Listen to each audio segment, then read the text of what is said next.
My name is Tanya Bradshaw, and at 34 years old, my father grounded me in front of 30 relatives.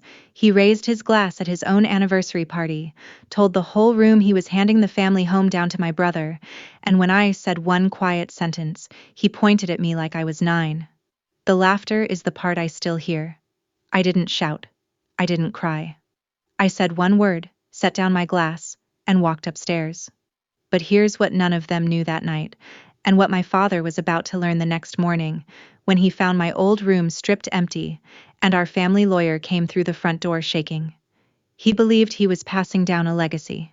He had no idea he'd spent the evening promising away a house that hadn't belonged to him for 6 years. Welcome back to Hidden Family Revenge, where the quietest person at the table turns out to be the one holding everything. If a family ever made you feel small for staying calm, you're going to understand this one all the way down. Drop a comment and tell me where you're listening from tonight, and be sure to subscribe, so the next story finds you when you need it. The morning before everything changed, I was sitting across from 2 men who wanted my signature and didn't want to pay for it. A medical group out of Stamford wanted 9,000 square feet on Route 1, and their attorney had buried a renewal clause that would have locked my client into a 40% bump in year 3. I read it twice while he talked. I do that. I let people finish, and I let the paper say what it says. Page 11, I told him. Strike the escalator, or we walk. He smiled the way men smile when they think a woman in a good blazer is bluffing. I slid the page back across the table and waited. He struck it. That's the whole of what I do for a living, and I'm good at it. I sell and lease commercial buildings across Fairfield County, and I've done it since I was 22, starting as the assistant who got coffee and learned to read a title report before the brokers did. Numbers don't flatter you and they don't lie to you. A closing date is a closing date. A signature means a thing happened. I trust documents more than I trust most people, and I have reasons for that, which we'll get to. When the meeting ended, I gathered my keys off the table, and there's one key on that ring I never explain. Brass, worn smooth, older than the others. Most of my keys open doors I'm proud of, offices and lobbies and listings. That one I keep turned toward my palm. I've carried it for 6 years, and never once told my family what it opens. That afternoon, my mother called about the party, and I almost didn't pick up. Your father's anniversary is the 14th, my mother said, like I might have a competing event. 40 years. The whole family's coming. Then, before I could answer, the part she really called to say, Tanya, please, don't get him going this year. I said I'd be there. I always say I'll be there. In my family there are 2 kinds of children, and everyone learned which kind they were before they could spell it.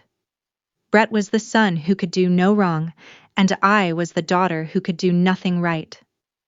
At dinners growing up, my father had a routine. He'd wait until everyone was seated, then turn to me with a question that was really a verdict. How's the little real estate hobby? Still renting your life out to strangers? He'd land it. The table would laugh because laughing was safer, and he'd finish the same way every time. Maybe one day you'll learn to apologize for that mouth. I used to think if I just did better, the questions would stop. I made President's Club 3 years running. The questions didn't stop. They got more creative. My mother's whole job, as far as I could tell, was managing the temperature in the room so my father never had to feel a single degree of discomfort, and I was usually the thing she turned down. For me, she added on the phone, just smile and let it go. I told her I would. I meant it too. I had no plan to ruin anyone's party. I drove home that night thinking I'd sit quiet, eat the cake, leave early. I didn't know yet that this year my father had built the whole evening around a lie, and that I was holding the truth in my pocket. Brett called me 2 days later, and I knew within 10 seconds it wasn't to say hello. Tanya, hey, question for my favorite real estate genius. He only calls me a genius when he needs one. The dealership he runs, a used luxury lot off the highway, had been about to turn the corner for 3 straight years. He wanted to talk numbers, he said, wanted my read on a refinance, and somewhere in the middle of it, the real ask started circling like it always does. He needed a co-signer. He needed someone with clean credit and real assets to stand behind a line for the lot. He didn't say my name. He didn't have to. In the background, I could hear my father's voice, big and pleased with itself, holding court about the Bradshaw home. 3 generations, he was telling someone, built by his own father's hands, every beam. He says that at every gathering. He says it the way other men say grace. Anyway, Brett went on, you don't have to decide now. Dad's finally sorting out the whole house situation, so.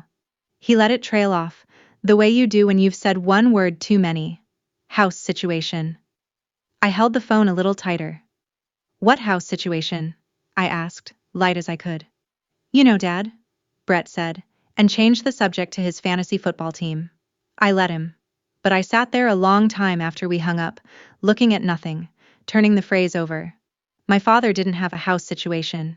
He had a house he loved and bragged about and believed was his to do anything he wanted with. There was no situation to sort out, unless he thought he was about to do something with that house. And there was only one thing I could imagine him wanting to do. I have a standing appointment every spring with Arthur Hollis, who's been the family lawyer since before I had a driver's license, and who's been my lawyer, quietly, for 6 years. There are papers that need a signature once a year. Routine things. The kind of maintenance ownership asks of you. I went in expecting 20 minutes. Arthur is a careful man, gray at the temples, the sort who reads the whole document even when he wrote it. He slid the pages over. I signed where the little tabs pointed, and he capped his pen and folded his hands. Everything still fine over on Maple Lane? He asked. The question was casual. The look wasn't. Maple Lane is my parents' address. It's the house with the 3 generations and the beams my grandfather supposedly cut by hand. Fine, as far as I know, I said. Why? Arthur studied me for a second, then said it was nothing, just keeping things current, and asked how my mother was.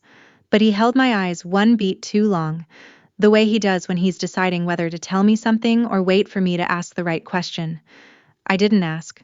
I'd spent 6 years not asking, not pushing, keeping a wall between what I'd done and the people I'd done it for. On my way out, I put my keys in my hand and felt the brass one settle cool against my fingers, and I closed my fist around it without meaning to. In the elevator, I made myself breathe. Whatever my father was sorting out, Arthur knew about it. And if Arthur was bringing up Maple Lane before I'd even mentioned a party, something was already in motion. I just didn't know how fast or how publicly it was about to move. I should tell you what the brass key opens, because you've earned it, and my father never did. 6 years ago, the Bradshaw home was 11 days from a foreclosure auction. The business had cratered. My father had borrowed against the house twice to fund an expansion I'd begged him not to make, a second location he opened the same month the market turned, and when it all came down, he stopped opening the mail. I found out because my mother called me at midnight, whispering so he wouldn't hear, and told me there was a notice taped to the door and she didn't know what taped to the door meant. I knew what it meant.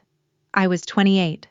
I had savings, a clean reputation with 3 lenders, and a habit of solving problems before anyone could refuse my help. So I solved it. Through a small company of mine, Cedar Hollow Holdings, I bought the house outright in the weeks before the auction. The bank signed off on a pre-foreclosure sale. The purchase paid the mortgage off in full, every dollar of balance and arrears and fees, and the deed was conveyed and recorded in the company's name. My parents signed the closing papers Arthur put in front of them without reading them twice, too far underwater and too relieved to ask who the investor was. Then I told them an investor had stepped in and they could stay. No rent. Indefinitely. I never said the investor was me. I didn't want him to thank me. I didn't want him to owe me.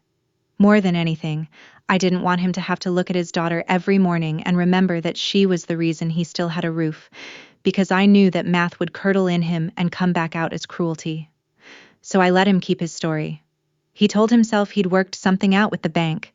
He told the relatives he'd weathered a rough patch. I told myself my silence was a gift. It took 6 years and 1 anniversary party to understand it had also been a leash, and I was the one holding the other end. So when Brett said house situation, I already understood the shape of the danger. My father believed the house was his. He'd believed it for 6 years, because I had worked very hard to let him. A man who believes he owns something will eventually try to give it away, sell it, borrow against it, or hand it down to the child he's decided deserves a kingdom. And the moment he tried any of that in writing, with a lawyer, the whole story I'd built to protect him would crack open in the worst possible room, at the worst possible time. The smart move, the Tanya move, was to handle it quietly. Call my father, ask to talk privately, find a gentle way to say the thing. The house is in my name. It always has been. Let's figure this out. Just us. No audience. No shame.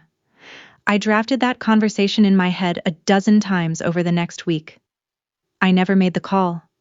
Part of it was cowardice, and I'll own that. Part of it was something harder to admit. A small, ugly hope that I no longer wanted to feel, that maybe if I kept carrying him long enough, he'd finally see me. Then my phone buzzed with a text from Arthur Hollis, 2 lines, and the careful man dropped the careful tone. Tanya, I think we should talk before the party. It may be sooner than you'd like. I read it twice. Sooner than I'd like meant my father had already set something in motion with Arthur, something tied to the 14th. I texted back that I'd call him after the weekend. I should have called him that minute. But I drove out to Maple Lane on the day of the party still telling myself I could keep this quiet, and walked straight into the loudest night of my life. Maple Lane in October looks like a postcard somebody paid for. The maples were going copper, the lawn was cut in stripes, and there were rented white chairs fanned out across the back patio for 40 years of marriage. I parked at the curb and sat a second, gathering myself, watching my family's house glow from the inside like it had never seen a foreclosure notice in its life. Beside the front door is a slab of bluestone my father had set into the brick, engraved in serious capital letters, Bradshaw, EST, 1981. He'd had it recut last year, sharper and deeper, because the first one had weathered and he couldn't stand a faded name. I ran my thumb over the lettering on my way past, the way you'd touch a thing you used to believe in.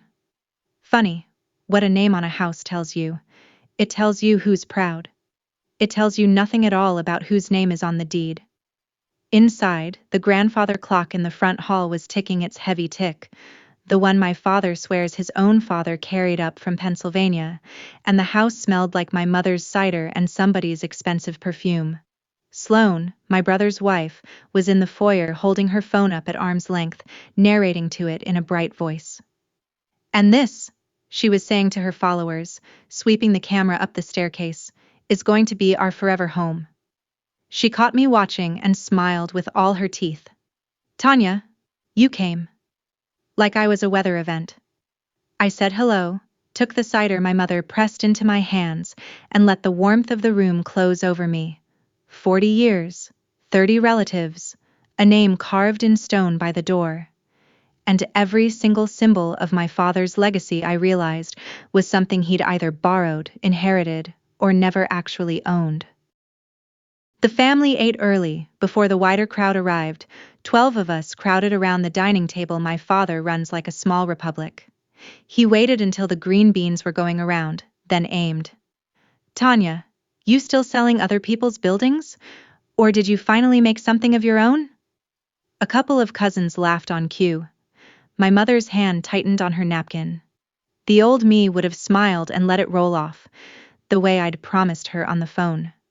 But I'd spent the week reading my father's silence like a contract, and I was tired in a place that smiling couldn't reach. I sell buildings, Dad, I said, easy and level. Brett borrows against them. We're not the same job.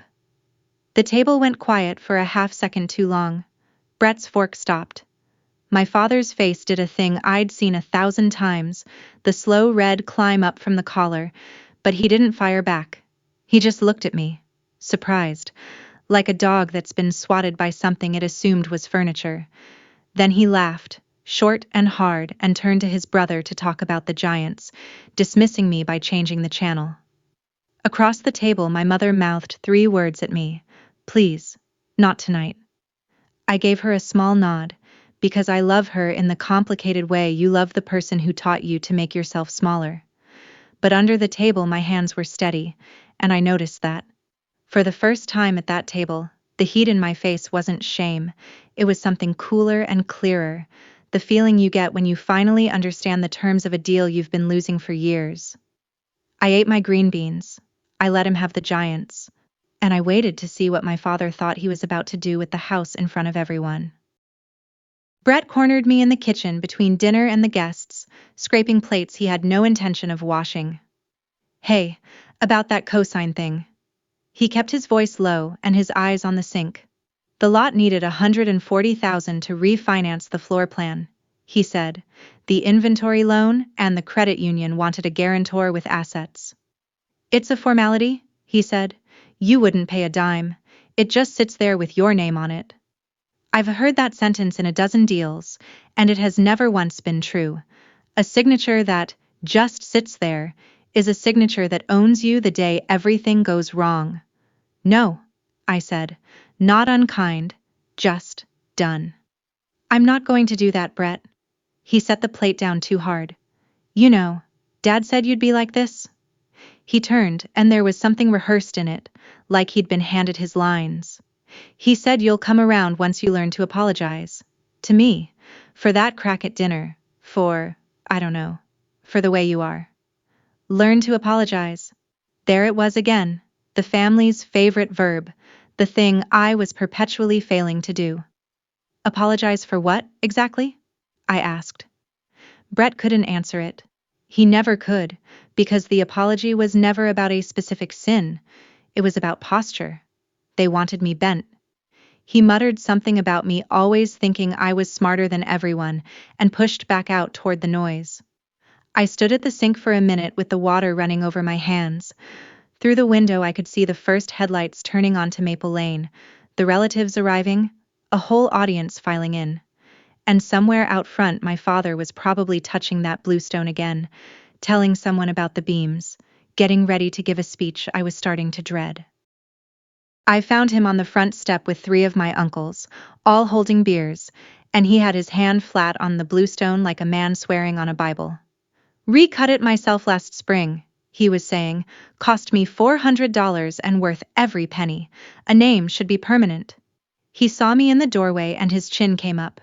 Tanya, come tell your uncles about the market. She knows numbers. This one. I'll give her that. It was as close to a compliment as he gets, and it had a hook in it. This one.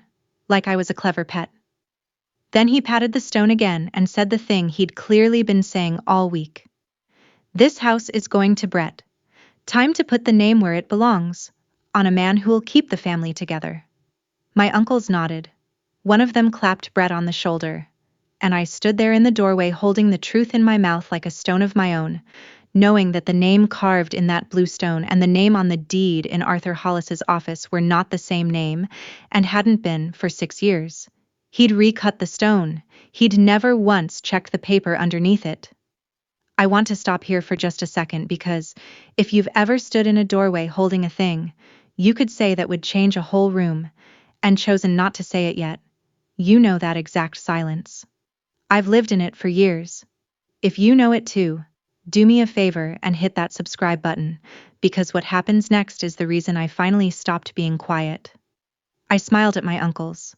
I said the market was complicated, and I went to find a glass of wine I wasn't going to drink, because I'd decided I wanted to be completely clear-headed for whatever my father did next. I went up to my old bedroom to get 5 minutes of quiet. It still had my high school desk and a quilt my mother made the year I left for college, and standing in it I felt the full, strange weight of the night. This was my house. Not the room I grew up resenting, the actual structure, the brick and the beams and the bluestone, all of it sitting on a deed with my company's name on it.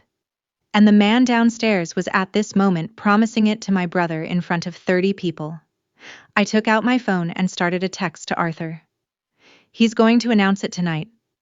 The house. I think I should just tell him before he does, privately. My thumb hovered. I thought about my mother's face, the way it would crumple. I thought about my father's pride, which was the most fragile and most dangerous thing in that house. And then I thought about Brett's $140,000 and the word formality and a co-signature that just sits there, and I felt the floor of the whole evening shift under me. I deleted the text. I reached into my pocket and took out the brass key and held it in the lamplight. This small worn thing I'd carried for 6 years and never explained. It opens the front door of this house.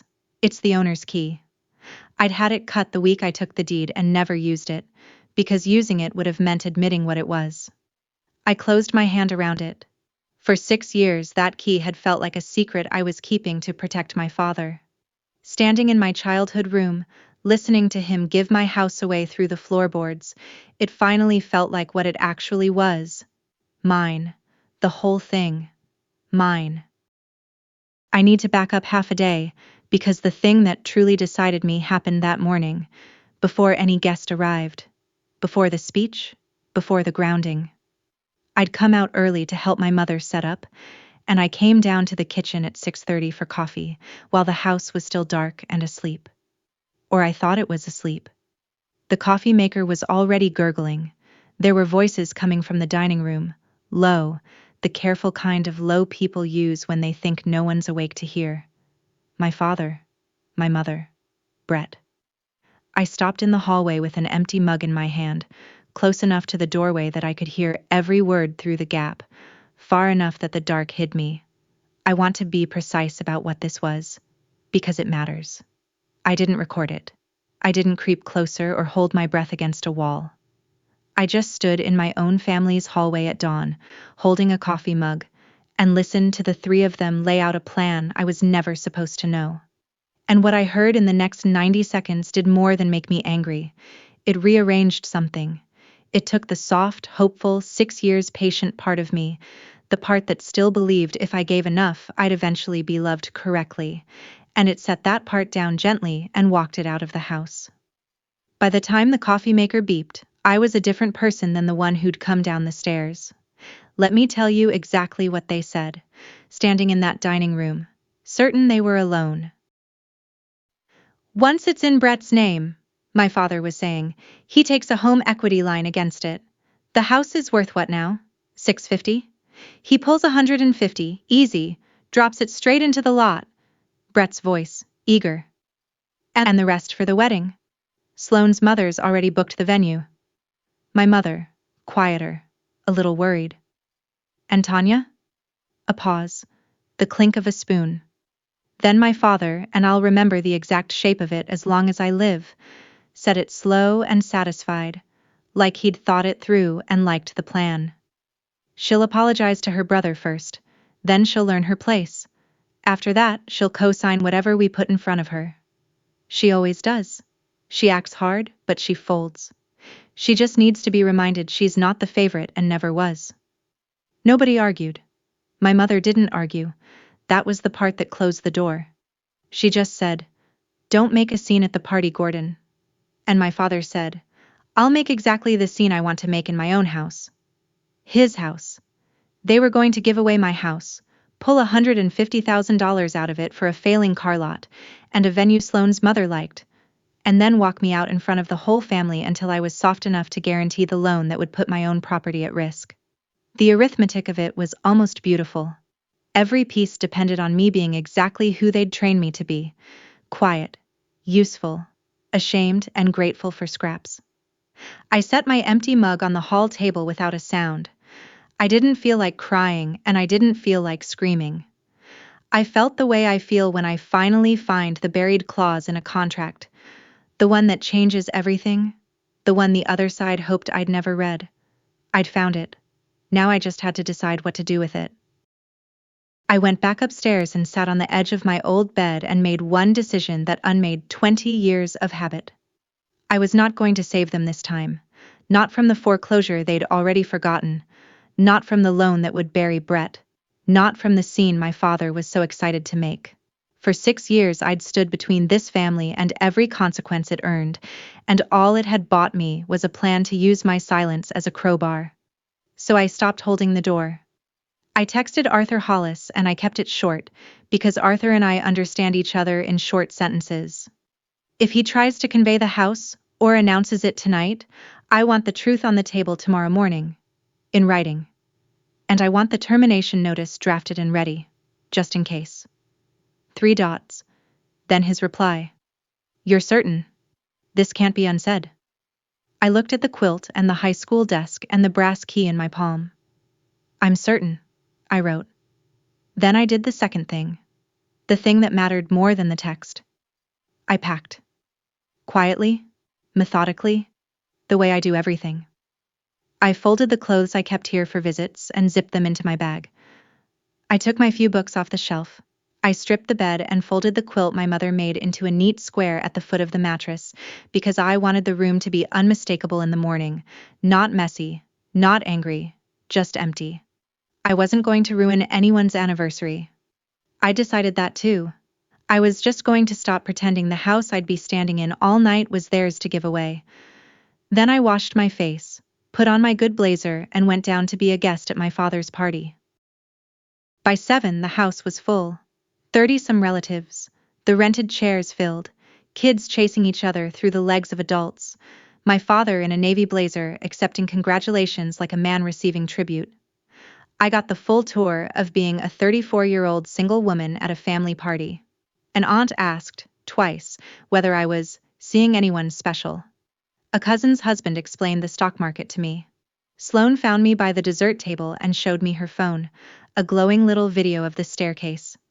Our forever home, she said again, watching my face for envy.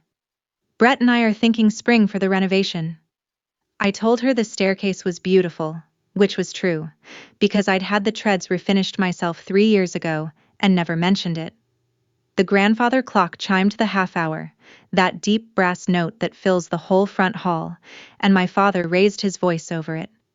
Listen to that, he told a knot of cousins. My father carried that clock up from Lancaster in 1962. Wedding gift. Can't put a price on history. I happen to know he'd bought that clock at an estate sale in Danbury 11 years ago for $600, because I'd been with my mother when she found it and talked him down from 8. But the relatives murmured, impressed, and the clock kept its grave time, and I understood the whole house a little better than I had an hour before. The name on the door, the clock in the hall, the legacy in the speech he was about to give. Borrowed, bought, or made up.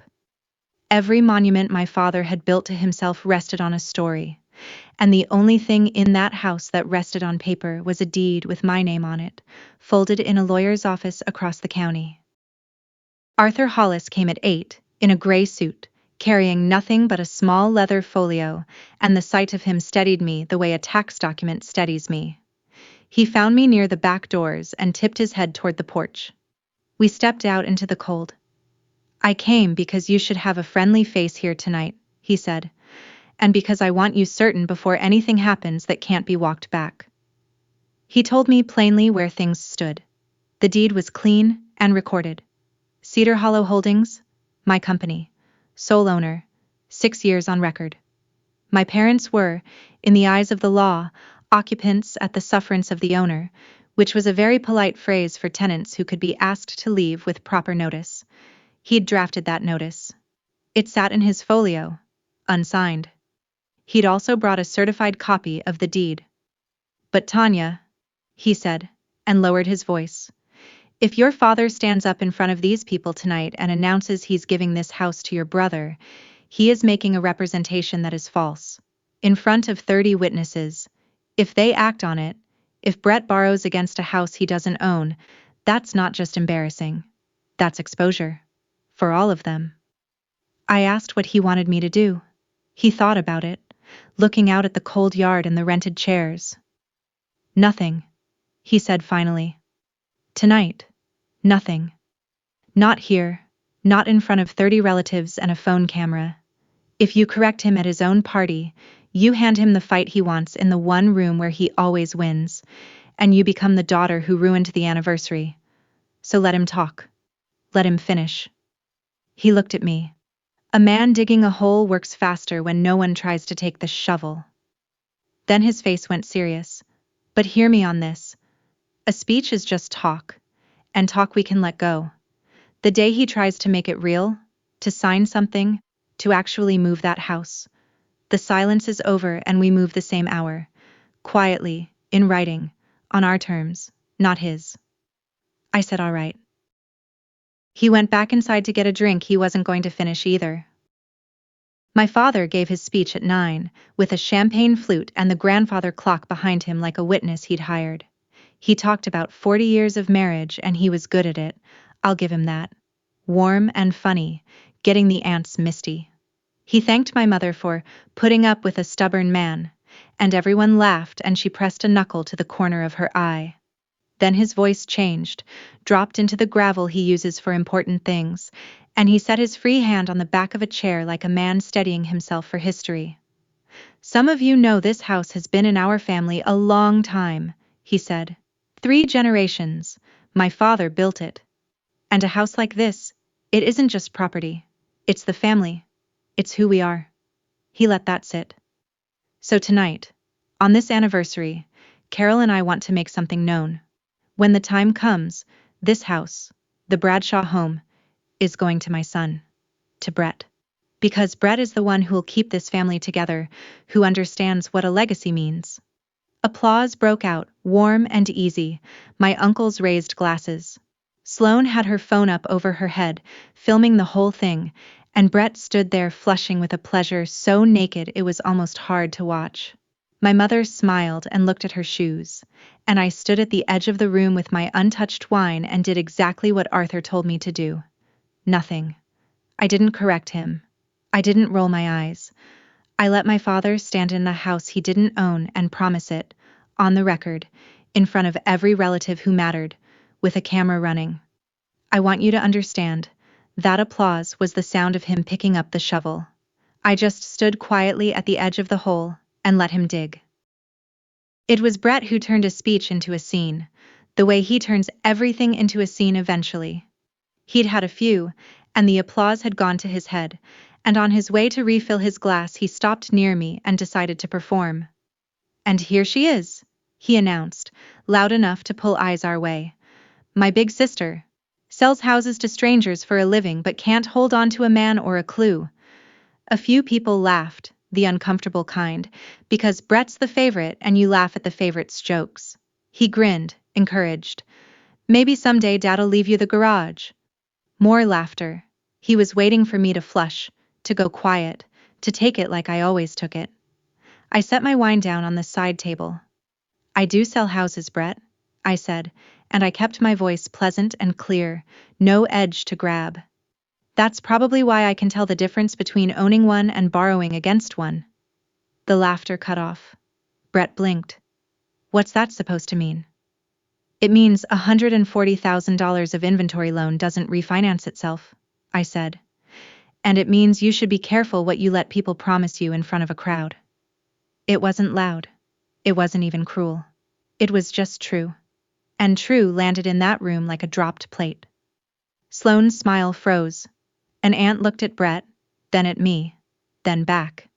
And across the room my father went the deep red I'd known my whole life, the climb up from the collar because his golden son had been answered calmly by the daughter who was supposed to be furniture, and there was an audience. He put his glass down hard enough to ring, and he came across the room toward me. He stopped 3 feet from me, close enough that the nearest relatives went quiet to watch, and he did the thing that gives this story its name. He pointed at me, not gestured. Pointed, one finger, the way you point at a child who's tracked mud across the floor, and his voice came out loud enough to reach the back of the room. You don't get to talk to your brother that way. Not in my house. I said nothing. You think you're better than this family? You think those little jokes are clever? Still nothing. And then, because an audience makes him bigger and he couldn't stop himself, he reached all the way back to the language of my childhood and said it. You're grounded until you apologize to your brother. For a second the room didn't know what to do with it. A grown woman, 34 years old, in a good blazer, being grounded by her father at his anniversary party. Then somebody laughed, a single bark, and it gave everyone permission, and the laughter spread across the room like spilled wine, warm and loose and at my expense. My face went hot. I felt every degree of it. 30 relatives, the clock ticking, Sloane's phone catching the whole thing. My brother smirking, my mother staring hard at the floor and saying nothing, saying nothing, saying nothing. My father stood there flushed and triumphant, waiting for me to crumble or cry or fight, which were the only three things he knew me to do. I did none of them. I looked at him, and I felt the brass key in my pocket, and I said the only word the moment deserved. All right. Just that. He thought all right meant I'd surrendered. He smiled like he'd won. He had no idea that all right was the sound of me setting down a weight I'd carried for 6 years, turning around and walking up the stairs to a room I'd already emptied. I want to pause here, because I know some of you are listening to this in a car, or a kitchen, or in bed with the lights off, and some of you have stood exactly where I stood, in a room full of people who laughed, while someone shrank you down to a child. I didn't argue and I didn't cry, and I want you to remember what I did instead. Because the morning was coming, and the morning belonged to me. If you've ever said the calmest word of your life when everyone expected you to break, comment that word below, and subscribe, because the deed is about to speak, now. Upstairs, the party still going under my feet, I finished what I'd started that morning.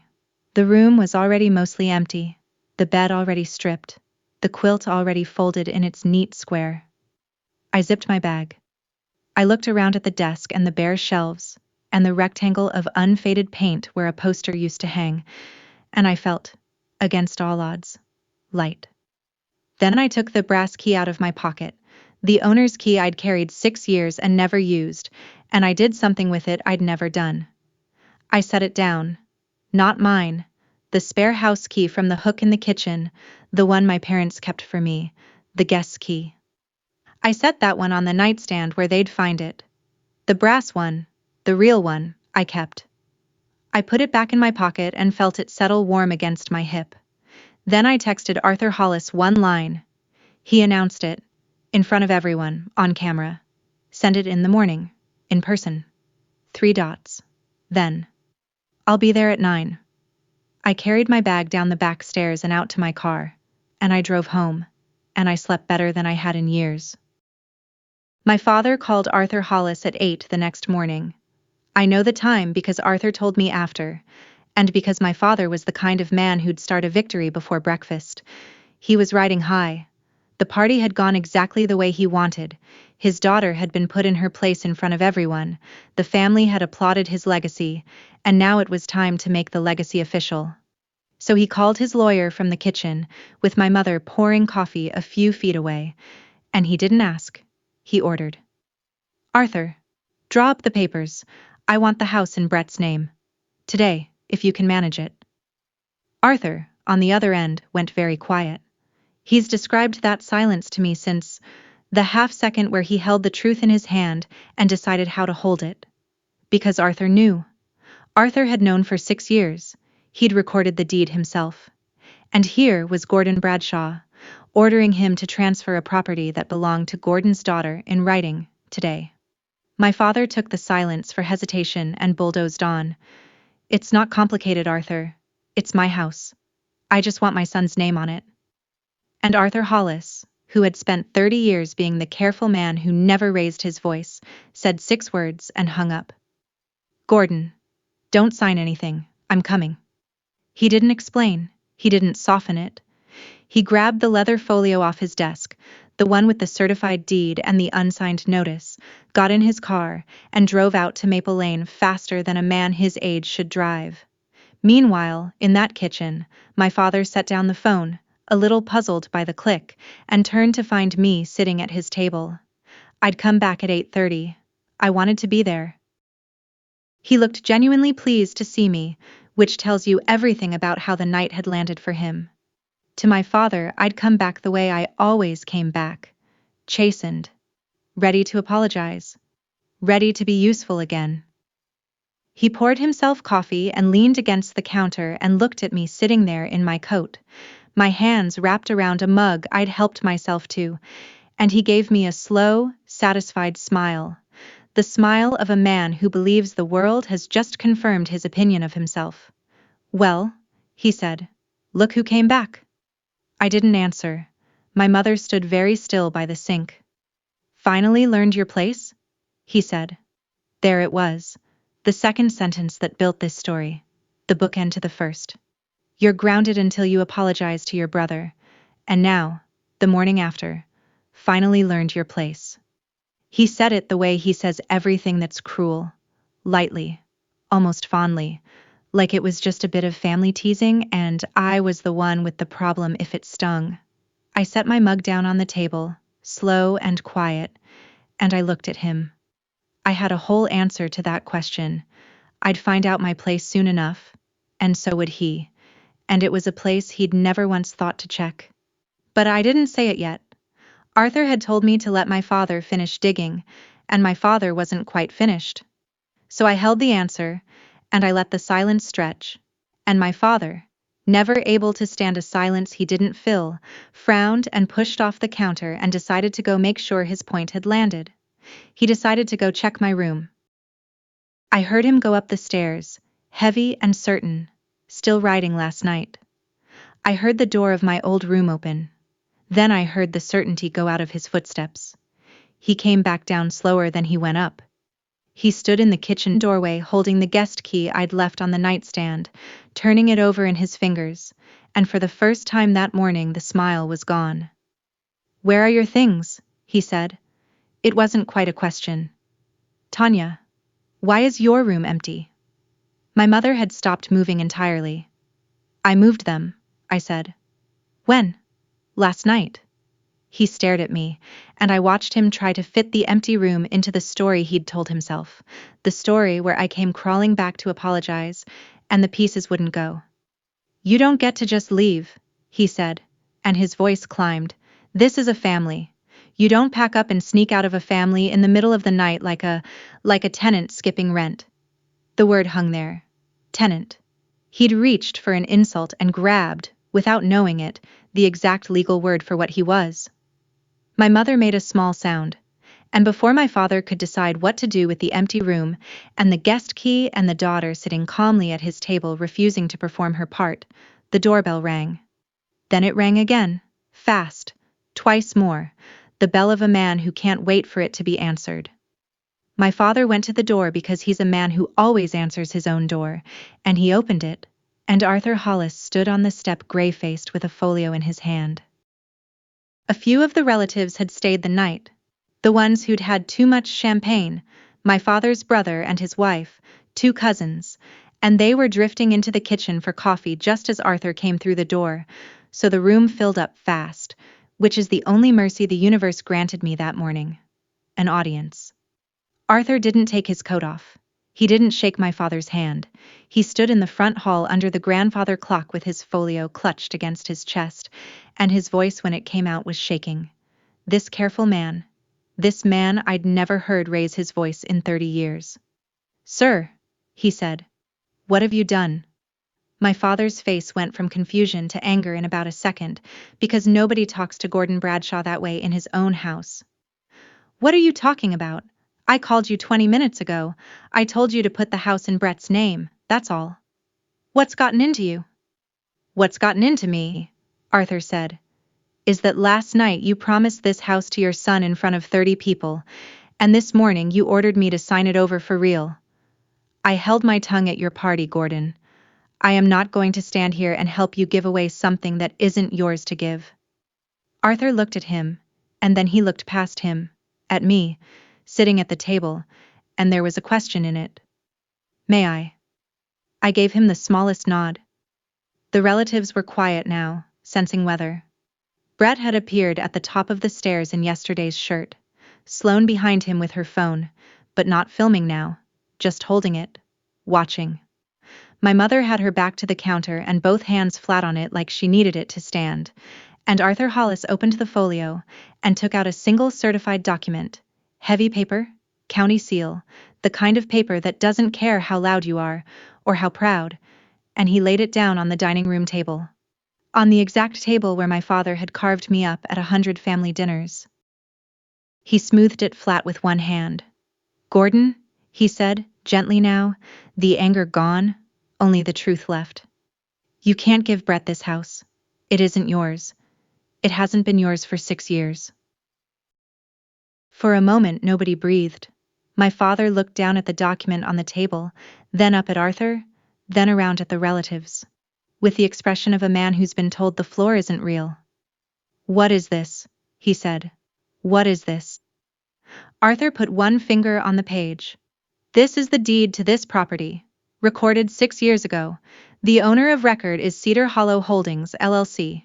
He paused. The sole member of that company, he said, is your daughter, Tanya. The kitchen made a sound, a collective intake, an uncle's low "oh." Sloane's hand came up to her mouth. Brett came down 2 stairs and stopped, and my father stood there and did the thing I'd known he would do, because villains in real life don't crumble quietly and they don't apologize. They reach for the nearest weapon, and his was always volume. That's a lie, he said, and then louder. That's a forgery. That's... What did you do, Tanya? What did you cook up with him? He was shouting now, the red all the way up past his collar, jabbing his finger at the paper like he could puncture it. 6 years? 6 years you've been... What? You own my house? You expect me to believe you bought my house?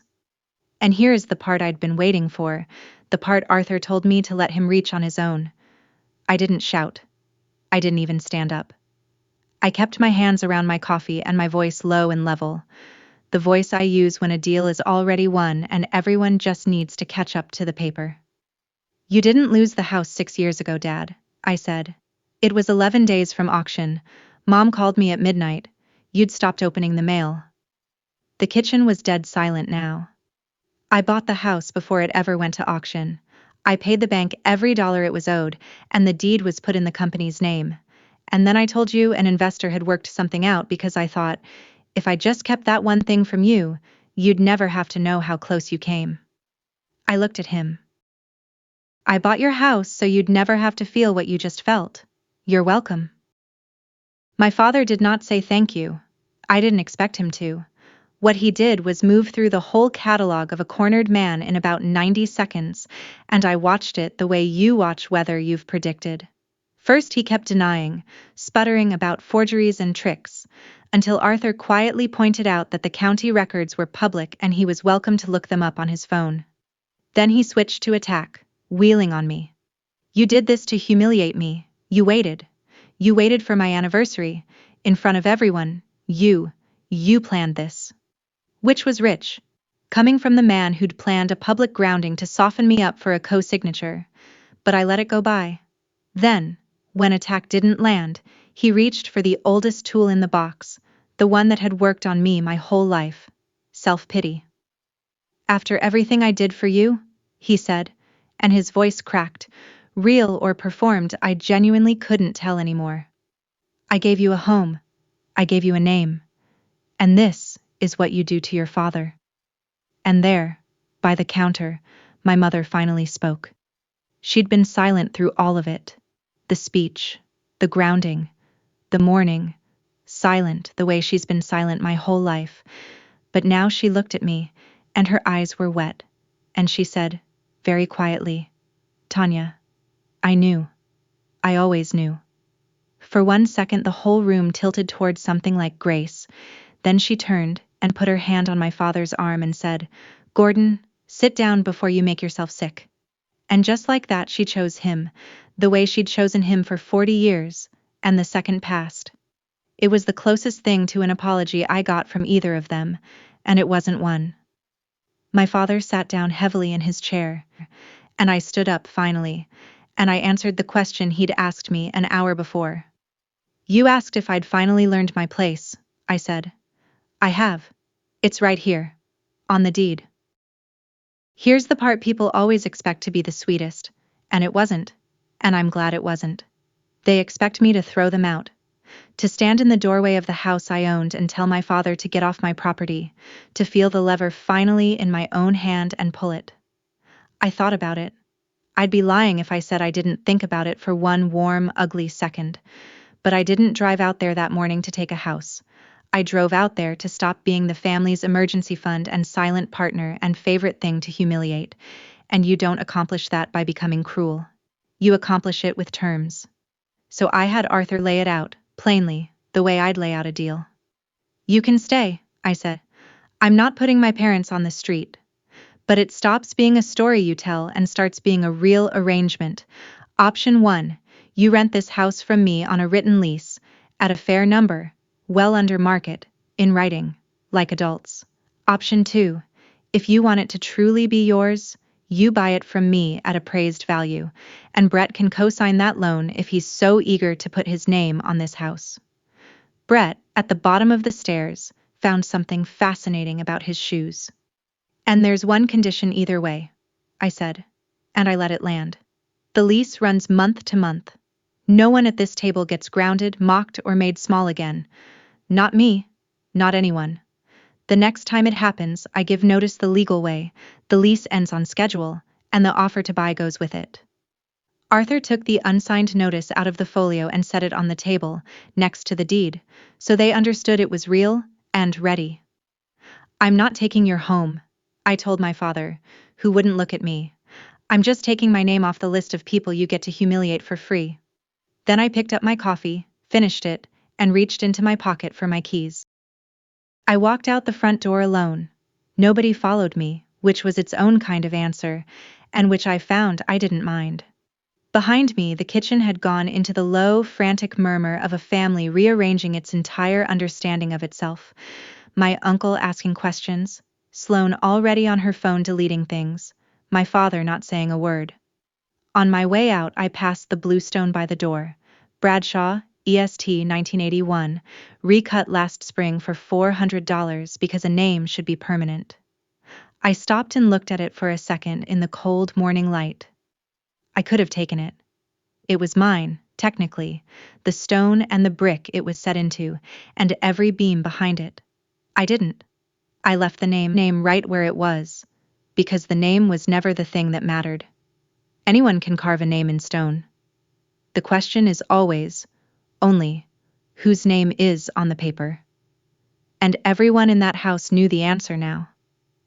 I took out my keys and found the brass one, the owner's key, worn smooth from 6 years in my pocket, and I held it in my palm one last second in the doorway of the house I'd quietly saved and never once been thanked for.